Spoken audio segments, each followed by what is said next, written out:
بسم الله الرحمن الرحيم. كتاب أنزلناه إليك مبارك ليدبروا آياته وليتذكر أولو الألباب. صدق الله العظيم.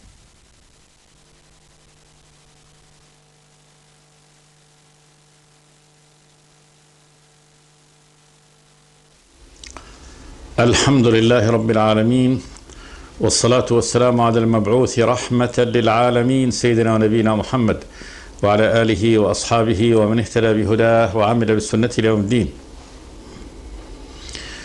وبعد، فيقول الله تبارك وتعالى: قل إنما أنا بشر مثلكم يوحى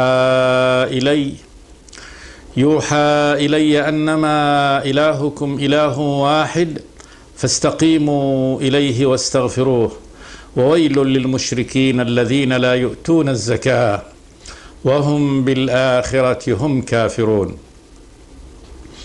إن الذين آمنوا وعملوا الصالحات لهم أجر غير ممنون.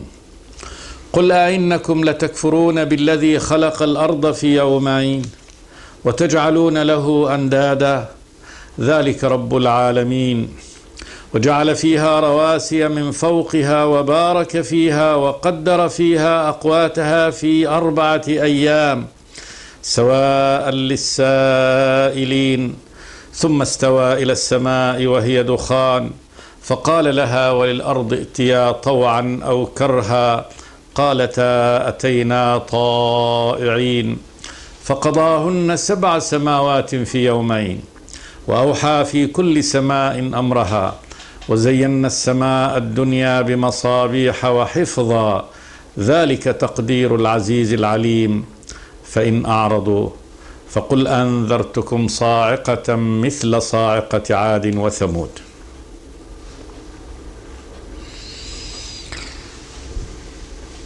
يأمر الله تبارك وتعالى عبده ورسوله محمدا صلى الله عليه وسلم، يقول له: قل إنما أنا بشر مثلكم يوحى إلي. قل أي لهؤلاء المكذبين المعاندين: إنما أنا بشر مثلكم في البشرية، يغشى الأسواق، قد ولد كما يولدون، يموت كما يموتون، يمرض كما يمرضون، يأكل ويشرب كما يأكلون ويشربون، فهو بشر مثلهم في البشرية. يوحى إلي، فضله الله تبارك وتعالى بهذا الأمر. الوحي هو الإعلام بطريق خفي، وهذا الوحي إعلام من الله تبارك وتعالى له بهذا الطريق الخفي الذي لا يراه الناس. وقد أخبر النبي صلى الله عليه وسلم أن الوحي يأتي على صور، منها أنه يتمثل له الملك بشرا فيكلمه ويعي. وكان النبي صلى الله عليه وسلم يرى جبريل وفي يأتي أحيانا في محضر الناس وهم لا يرونه، كما في حديث عائشة النبي قال لها وقد دخل بيتها: هذا جبريل يقرئك السلام. فقالت عليه السلام: ترى ما لا نرى. وأحيانا يأتيه الوحي مثل صلصلة الجرس، صوت قوي يسمعه النبي صلى الله عليه وسلم ولا يسمعه من حوله، يقول النبي: فيفصم عني وقد وعيت ما قال. وما كان لبشر أن يكلمه الله إلا وحيا أو من وراء حجاب أو يرسل رسولا فيوحي بإذنه ما يشاء إنه علي حكيم. يوحى إلي، أعلم من الله تبارك وتعالى بهذا الإعلام الخفي، بهذا الكتاب المنزل من الله تبارك وتعالى. هذا كتاب الله تبارك وتعالى أتى على النبي صلى الله عليه وسلم بهذا الوحي، نزل به الروح الأمين على قلبك لتكون من المنذرين بلسان عربي مبين. قل إنما أنا بشر مثلكم يوحى إلي، بالبناء لما يسمى فاعله، والموحي هو الله تبارك وتعالى، والنازل بوحي الله تبارك وتعالى هو الملك من قبل الله تبارك وتعالى جبريل. يوحى إلي أنما إلهكم إله واحد. هذه هي القضية الكبرى، وهذا أعظم أصل، وهذا هو الذي من أجله قامت السماوات والأرض. أنما إلهكم إله واحد، إله الخلق كلهم إله واحد هو الله سبحانه وتعالى. وهذه القضية الأساسية التي يخالف فيها من يخالف من المشركين، والتي جاء الرسل لإبلاغها للناس وإخبار الناس أن يعبدوا الله وحده لا شريك له. وعلى هذه القضية تتركب كل القضايا بعد ذلك. فشؤون التشريع وشؤون العبادة كلها مبنية على أن الله هو الإله الواحد سبحانه وتعالى، أنما إلهكم معبودكم الذي يجب أن تعبدوه معبود واحد، وهو الله خالق السماوات والأرض سبحانه وتعالى. فاستقيموا إليه واستغفروه، أمر ويتضمن معنى التهديد كذلك والوعيد. فاستقيموا إليه، اجعلوا يعني وجهتكم مستقيمة في الطريق المستقيم الذي شرعه إليه سبحانه وتعالى لا إلى غيره. وهذا يعني الدين الخالص الذي لا يقبل الله تبارك وتعالى من أحد سواه، أن يستقيم له وحده سبحانه وتعالى فيعبده وحده، يطيعه سبحانه وتعالى وحده، ويطيع من أطاع الله تبارك وتعالى ومن يأمر بطاعة الله عز وجل. فاستقيموا إليه واستغفروه، اطلبوا مغفرته سبحانه وتعالى وطلب المغفرة لذنوبكم. وويل للمشركين، وويل للمشركين أي الذين يتخذون مع هذا الإله الواحد هو هذا الحق، إنما إلهكم إله واحد. وويل لهم، ويل لهم تهديد، ويل كلمة تهديد، ويل لك تهديد لك. وهذا التهديد الله تبارك وتعالى يهدد يعني أعداءه بالنار. ويل لهم يعني أنه الذي سيصلهم بهذا التهديد هو عذاب الله تبارك وتعالى ناره يوم القيامة، وكذلك ما يترتب على العقوبة على المعاصي كذلك وكفرهم وشركهم من عقوبات في الدنيا. ويل للمشركين الذين لا يؤتون الزكاة وهم بالآخرة هم كافرون. وويل للمشركين الذين لا يؤتون الزكاة. الزكاة بمعناها العام الطهارة، والإسلام طهارة. الإسلام إنما جاء طهارة للقلب، وذلك أن الإيمان بالله تبارك وتعالى هو الطهر، لأنه التصديق بالحق وعبادة الله وحده لا شريك له. هذا هو الحق الذي لا حق بعده، فماذا بعد الحق إلا الضلال. فمن آمن بربه وشكره وقام بحقه سبحانه وتعالى طهر قلبه. ومن كفر بآيات الله تبارك وتعالى تدنس، إنما المشركون نجس. من جعل مع الله إلها آخر كذب، فهذا كاذب، وهذا الكاذب قلبه ينجس. يا أيها الذين آمنوا إنما المشركون نجس فلا يقربوا المسجد الحرام بعد عامهم هذا. نجاسة قلوب قبل أن تكون نجاسة أبدان. فلا يؤتون الزكاة.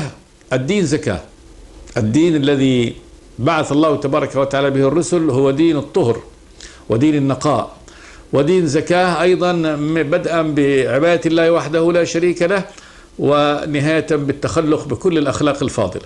فرسالة الله تبارك وتعالى إلى عباده رسالة تزكية، يزكيهم الله تبارك وتعالى ويطهرهم بهذه الأوامر يعني الحسنة التي أمرها. إن الله يأمر بالعدل والإحسان وإيتاء ذي القربى وينهى عن الفحشاء والمنكر والبغي يعظكم لعلكم تذكرون. والنبي يقول إنما بعثت لأتمم صالح الأخلاق. فهذه رسالة أخلاقية تزكي النفس. قد أفلح من زكاها وقد خاب من دساها. قد أفلح من زكى نفسه وقد خاب من دساها.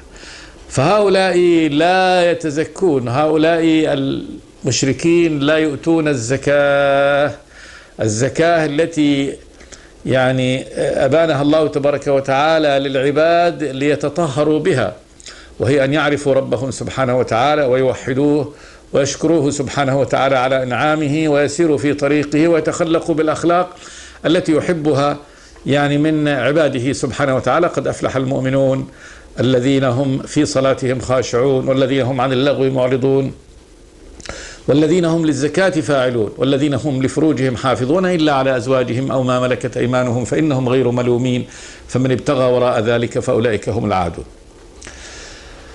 وكذلك هذا بالمعنى العام، الزكاة بالمعنى العام، قد أفلح من زكاها وقد خاب من دساها. الدين كله تزكية للنفوس. لقد من الله على المؤمنين إذ بعث فيهم رسولا منهم يتلو عليهم آياته ويزكيهم ويعلمهم الكتاب والحكمة وإن كانوا من قبل لفي ضلال مبين. اللهم آت نفسي تقواها وزكها أنت خير من زكاها أنت وليها ومولاها. والنفوس في النهاية يعني تنقسم إلى نفسين: نفس زكية ونفس خبيثة. قد أفلح من زكاها والشمس وضحاها والقمر إذا تلاها والنهار إذا جلاها والليل إذا أغشاها والسماء وما بناها ونفس وما طحاها ونفس وما سواها فألهمها فجورها وتقواها قد أفلح من زكاها وقد خاب من دساها. فهؤلاء الكفار المشركون لا يؤتون الزكاة، زكاة نفوسهم بالإيمان بالله تبارك وتعالى والسير في طريقه. والزكاة تطلق على معنى خاص من شرائع الدين، وهو إخراج جزء من المال حق لله تبارك وتعالى للفقراء والمساكين، أو في الوجوه التي أمر الله تبارك وتعالى أن تخرج. وهذه طهرة للمال، لأن المال الذي لا يخرج منه حق الله تبارك وتعالى يبقى مال نجس حرام، فيطهر المال وطهر للنفوس. فالنفس التي تخرج الزكاة تخرج هذا حق الله تبارك وتعالى من مالها، تتطهر من الشح والبخل والقسوة وعدم الرحمة. فإن المزكي عندما يعطي الفقير يرحمه بهذا، فيتعود الرحمة والعطف على الآخرين، وكذلك يصدق بخبر الله تبارك وتعالى فيما عنده من الجزاء الحسن. ولذلك سميت الزكاة كذلك بالصدقة، لأنها من الصدق والتصديق. فالكافر كذلك لا يؤتون الزكاة، يعني هذه الزكاة الخاصة، كما قال تبارك وتعالى عنهم: وإذا قيل لهم أنفقوا مما رزقكم الله قال الذين كفروا للذين آمنوا أنطعم من لو يشاء الله أطعمه إن أنتم إلا في ضلال مبين. يعني كيف نطعم؟ هذا حرمهم الله تبارك وتعالى، ونحن غير مستعدين أن نعطي أموالنا لغيرنا. فهؤلاء الله تهدد هؤلاء الكفار الذين لا يؤتون الزكاة بمعناها العام، ولا الزكاة هنا بمعناها الخاص وهي إخراجها.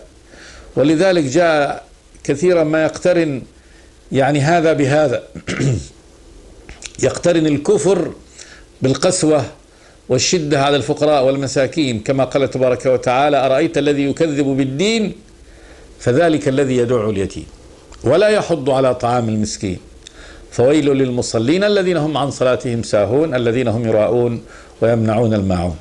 فجعل الله المكذب بالدين هو الذي يدع اليتيم ولا يحض على طعام المسكين. وهذا مقترن كفر بالله تبارك وتعالى وقسوة القلوب. وكذلك من هذا قول الله تبارك وتعالى لما يقال للكفار وهم في النار يوم القيامة: ما سلككم في سقر؟ شو اللي دخلكم جهنم؟ ما سلككم في سقر؟ أدخلكم في جهنم سقر. قالوا: لم نكن من المصلين ولم نكن نطعم المسكين وكنا نخوض مع الخائضين وكنا نكذب بيوم الدين. فاقترن كفرهم بالله تبارك وتعالى وكذلك قسوة قلوبهم عن المساكين. قالوا: لم نكن من المصلين ولم نكن نطعم المسكين وكنا نخوض مع الخائضين وكنا نكذب بيوم الدين. فالله تبارك وتعالى تهدد هؤلاء الكفار، قال جل وعلا: وويل للمشركين الذين لا يؤتون الزكاة. المشركين الذين جعلوا مع الله تبارك وتعالى، أشركوا بالله تبارك وتعالى غيره، إما في ذاته إما في صفاته أما في حقوقه سبحانه وتعالى. كل هذه من أنواع الشرك. فمن جعل لله ندا جزء وجعل له من عباده جزءا، وبالتالي أخذ صفات الرب كقول المشركين في الملائكة وقول اليهود في عزير وقول النصارى في المسيح، فهؤلاء أشركوا يعني في ذات الرب تبارك وتعالى، جعلوا له من عباده جزء من الله تبارك وتعالى، والولد جزء يعني من أبيه، تعالى الله عن ذلك علوا كبيرا. أو أنهم أشركوا به في صفاته، فجعلوا يعني شركاءهم هم لهم صفة الرب تبارك وتعالى، إما صفاته في الربوبية من الخلق والإحياء والإماتة كما يقول النصارى في عيسى عليه السلام، وإما بعد ذلك النوع الثالث من الشرك هو الشرك في الألوهية، وهو في العبادة والتقرب. فإن المشركين، وهذا عامة الشرك، أشركوا مع الله تبارك وتعالى غيره في العبادات. فمثل ما أعطوا الله تبارك وتعالى من عبادة، من صلاة أو من ذبح أو من نذر، أعطوا آلهتهم على هذا النحو، بل أحيانا كانوا يفضلوا آلهتهم على الرب تبارك وتعالى.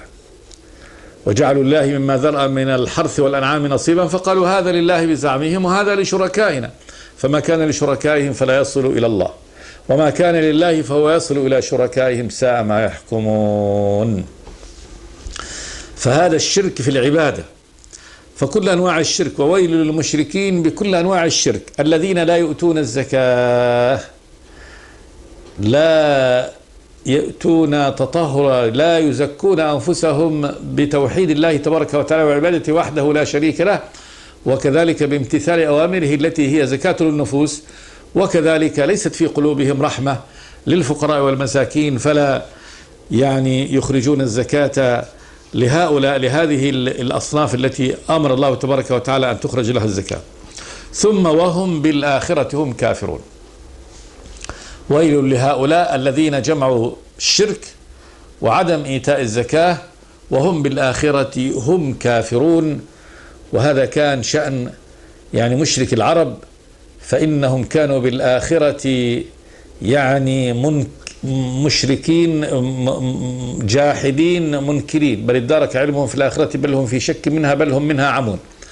وكانوا يرون أن هذا من المستحيلات أنه يستحيل أن يعادوا إلى الحياة مرة ثانية بعد أن ماتوا وأكلتهم الأرض. وقالوا وإذا ضللنا في الأرض إنا لفي خلق جديد، إن هذا أمر عظيم. وضرب لنا مثلا ونسي خلقه قال من يحيي العظام وهي رميم. من هذا لا يمكن أن يحيي العظام وهي رميم أحد. وقالوا إذا كنا ترابا وآباؤنا أئنا لمخرجون لقد وعدنا هذا نحن وآباؤنا من قبل إن هذا إلا أساطير الأولين. فهذا جاء هذا التهديد، الله تبارك وتعالى أمر رسوله أن يتوعد هؤلاء الكفار الذين لا يؤمنون بالله تبارك وتعالى، لا يوحدون الله. ويل للمشركين الذين لا يؤتون الزكاة وهم بالآخرة هم كافرون. ثم في المقابل قال جل وعلا إن الذين آمنوا وعملوا الصالحات لهم أجر غير ممنون. أنا قد أتيت بدعوة من الله تبارك وتعالى قل إنما يوحى إلي أنما إلهكم إله واحد فاستقيموا إليه واستغفروه، هذا دعوتي. فالذين كفروا هذا حالهم، والذين آمنوا هذا حالهم. إن الذين آمنوا وعملوا الصالحات آمنوا بهذه الدعوة، آمنوا صدقوا وعملوا بمقتضى هذا التصديق. هذا الإيمان تصديق وعمل بمقتضى التصديق، لأنه الإيمان تصديق لأنه أمن أن يكون الذي حدثه كذب في حديثه، فهو موقن بأن هذا الخبر صدق. المؤمن يؤمن ويصدق بأن الخبر الذي جاءه صدق فيؤمن به، وهو يصدق بهذا الغيب الذي جاءه، الذي يؤمن بالغيب، ويعلم أن هذا بيقين لأنه قامت عنده أدلة هذا. فالأدلة على صدق النبي قائمة، والأدلة على ما يخبر الله تبارك وتعالى به عن نفسه قائمة. فكل هذه المخلوقات دالة عليه سبحانه وتعالى. إن في السماوات والأرض لآيات للمؤمنين وفي خلقكم وما يبث من دابة آيات لقوم يوقنون واختلاف الليل والنهار وما أنزل الله من السماء من ماء فأحيا به الأرض بعد موتها وتصريف الرياح آيات لقوم يعقلون تلك آيات الله نتلوها عليك بالحق فبأي حديث بعد الله وآياته يؤمنون. فهذا جزاء أهل الإيمان. إن الذين آمنوا وعملوا الصالحات. دائما ما يقرن الله تبارك وتعالى بين الإيمان والعمل الصالح، ليس وإذا اقترن بينهم فينصرف الإيمان على عمل القلب والأعمال الصالحة على عمل الجوارح. وأشرف الأعمال الصالحة الصلاة، ثم الزكاة، ثم الصوم، ثم الحج. هذه أركان الإسلام الكبرى ودعائمه وأركانه. ثم بعد ذلك يأتي بعد ذلك كل خصال الخير التي أمر الله تبارك وتعالى بها من بر الوالدين وصلة الأرحام وصدق الحديث، كل هذه الأعمال الصالحة. الإيمان 69 شعبة، علىها قول لا إله إلا الله وأدناها إماطة الأذى عن الطريق والحياء شعبة من الإيمان.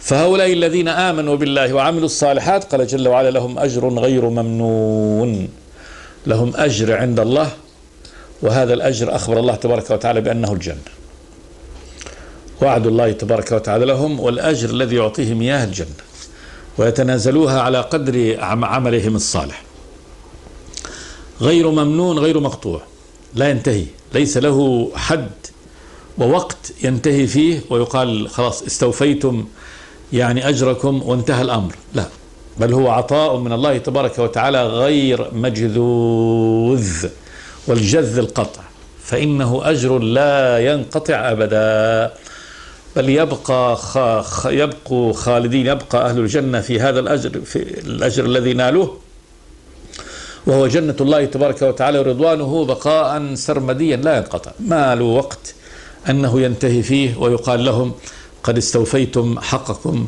وانتهى الأمر واذهبوا أو انصرفوا أو موتوا أو ارتحلوا، لا، بل ما هم منها بمخرجين. فهذا أجر غير ممنون لا يقطع عنهم، بل هو باق بقاء لا ينتهي. نسأل الله تبارك وتعالى أن يجعلنا وإخوان المؤمنين من هؤلاء الذين وعدهم الله تبارك وتعالى هذا الوعد الحسن: إن الذين آمنوا وعملوا الصالحات لهم أجر غير ممنون. ثم وجه الله تبارك وتعالى، يعني هذا خلاصة، يعني هذه دعوتي أمرت بها، قل إنما يوحى إلي أنما إلهكم إله واحد، هذه دعوتي، وسينقسم الناس بإزائه إلى قسمين، فهذا جزاء هذا القسم وهذا جزاء هذا القسم. قل إنما أنا بشر مثلكم يوحى إلي أنما إلهكم إله واحد فاستقيموا إليه واستغفروا. هذه دعوة النبي صلى الله عليه وسلم التي بعث بها. ثم وويل للمشركين، هذا القسم الذي يشرك ويكفر، الذين لا يؤتون الزكاة وهم بالآخرة هم كافرون. ثم من يؤمن بهذه الرسالة: إن الذين آمنوا وعملوا الصالحات لهم أجر غير ممنون. وهذا مثل هذا قد تكرر كثيرا في القرآن، بيان الدعوة، ثم بيان انقسام الناس بإزائها إلى قسمين، ثم جزاء كل قسم. من هذا مثلا قول الله تبارك وتعالى: وقل الحق من ربكم. هذا الحق من ربكم، أنا ما هو ليس من عندي وإنما من الله، فمن شاء فليؤمن ومن شاء فليكفر. ثم إنا أعتدنا للظالمين نارا أحاط بهم سرادقها وإن يستغيثوا يغاثوا بماء كالمهل يشوي الوجوه بئس الشراب وساءت مرتفقا. هذا قسم. إن الذين، بعد ذلك القسم الثاني: إن الذين آمنوا وعملوا الصالحات إنا لا نضيع أجر من أحسن عملا أولئك لهم جنات عدن تجري من تحتهم الأنهار يحلون فيها من أساور من ذهب ويلبسون ثيابا خضرا من سندس واستبرق متكئين فيها على الأرائك نعم الثواب وحسنت مرتفق. هذه الدعوة، وهذا انقسام الناس بإزائها، وهذا جزاء هذا القسم، وهذا جزاء هذا القسم. ثم بعد ذلك وجه الله تبارك وتعالى الحديث إليهم، إلى هؤلاء الذين يكفرون بالله تبارك وتعالى، فقال لرسوله صلى الله عليه وسلم: قل أئنكم لتكفرون بالذي خلق الأرض في يومين وتجعلون له أندادا. سؤال يراد به التعجب من حالهم من هذا الكفر. قل لهم أئنكم، سؤال، همزة الاستفهام وبعدها همزة إن للتأكيد، أئنكم أيها المكذبون لتكفرون بالذي خلق الأرض في يومين وتجعلون له أندادا. تكفرون بالله الذي خلق هذه الأرض العظيمة التي تحملكم في يومين اثنين من أيام الله تبارك وتعالى، وتجعلون له أندادا، يعني أيكفر بالله تبارك وتعالى الذي خلق هذه الأرض التي تحملكم وتشاهدونها، وهي قد جعلها الله، ألم نجعل الأرض كفاتا أحياء وأمواتا وجعلنا فيها رواسي شامخات وأسقيناكم ماء فراتا، التي بها حياتكم تكفتكم في حال الحياة وفي حال الموت، فيها رزقكم، فيها معاشكم، كل ذرة فيها شاهدة بأن خالقها هو الإله الواحد الذي لا إله إلا هو. قل إنكم لتكفرون بالذي خلق الأرض، هذه الأرض كلها بما فيها في يومين، وتجعلون له أندادا، تجعلون لله تبارك وتعالى الذي خلق هذا الأرض ند. هل هناك من يستطيع أن يخلق يعني كهذا الخلق أو أن يسوي شيء؟ ما الأنداد؟ ماذا عبدتم من دون الله تبارك وتعالى؟ ما الذي يعبد من دون الله حتى يعطى يعني يكون في مقابل الرد كفر للرب أو الند؟ الند هو المكافئ والشبيه والنظير، تجعلون لله ند، والحال أن كل ما عبد من دون الله لا يستطيع أن يسوي بعوضة، مش أن يبني مثل هذه الأرض. يا أيها الناس ضرب مثل فاستمعوا له إن الذين تدعون من دون الله لن يخلقوا ذبابا، مو لن أيضا لمستقبل الزمان، لن يخلقوا ذبابا ولو اجتمعوا له، وإن يسلبهم الذباب شيئا لا يستنقذوه منه، ضعف الطالب والمطلوب. فهذا كل ما عبد من دون الله تبارك وتعالى ما يستطيع أن يخلق ذباب. فأنتم أيها المعاندون المكذبون المشركون تكفرون بالذي خلق الأرض في يومين وتجعلون له أندادا، ذلك رب العالمين، ذلك الذي كفرتم به، يعني هذا الكفر هو رب العالمين، رب كل العوالم، ربها خالقها وسيدها ومالكها سبحانه وتعالى. العالمين كل عالم وكل خلق له يشترك في صفات واحدة، عالم، السماء عالم والأرض عالم والبحار عالم والأسماك عالم والملائكة عالم والجن عالم والإنس عالم، والله رب كل هذه العوالم سبحانه وتعالى. ذلك هذا الرب الذي تكفرون به هو رب العالمين. وجعل فيها في هذه الأرض رواسي من فوقها، رواسي ترسى، وذلك أنها عندما خلقها الله تبارك وتعالى كانت تميد، ثم إن الله أرساها بالجبال التي وضعت في أماكنها المختلفة، ووضع كل يعني جبل غرس في مكانه مثل الوتد. وعلم الآن أن الجبال لها جذر في الأرض مناسب لجسم الجبل الذي فوق الأرض، فالله جعل هذه الأوتاد، هذه الجبال أوتاد كأوتاد الخيمة لترسو وتسير الأرض في مسارها وهي ثابتة كثبات، يعني ما لا يتحرك قط. فمع حركتها حول نفسها وحركتها حول الشمس، هذه الحركة حركتين في وقت واحد، إلا أنها ثابتة تمام الثبات. وجعل فيها في هذه الأرض رواسي الجبال من فوقها وبارك فيها. البركة الزيادة، قطعة أرض صغيرة منها انظر ماذا تستخرج. بعض قطع الأرض تنتج ويستمر فيها الزرع على مدى العام، يخرج زرع فيطلع بعد زرع فيطلع بعد زرع. كم أخرجت قطعة الأرض هذه